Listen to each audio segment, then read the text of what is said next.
his salary revealed to be more than £2 million a year. The daughter of one former player who died after living with dementia says money paid to Mr. Taylor would be better spent on research into the dangers of heading a ball. According to its own accounts, the PFA spent £100,000 on dementia research, less than Mr. Taylor earned in 3 weeks. Stuart Flinders reports. Gordon Taylor played as a winger for Bolton, Blackburn and Bury. But back in the 60s and 70s, he couldn't have dreamt that retirement would be more lucrative than playing the game.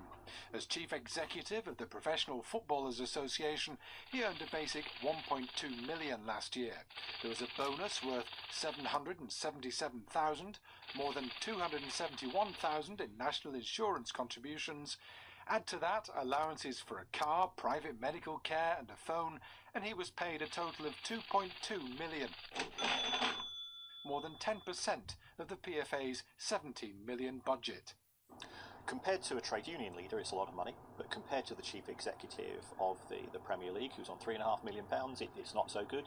And there's plenty of chief executives of Premier League clubs themselves who are on the £2 to £3 million bracket. The average pay for a Premier League footballer is around about £2 to £2.5 million. So again, that's benchmarking against what his members are earning at the elite level. So Gordon Taylor earns as much as some of the highly paid stars here at Manchester United and elsewhere in the Premier League. But it's not the players who are complaining that he's paid too much. The former West Brom striker Jeff Astle developed dementia before he died. An inquest made a direct connection between his illness and years of heading a ball. The need for more research on the potential dangers was highlighted recently in a BBC documentary by Alan Shearer, in which he spoke to Gordon Taylor. We have said money is going to be put towards research and also towards respite care. But the PFA's accounts reveal it donated just £100,000 to research last year.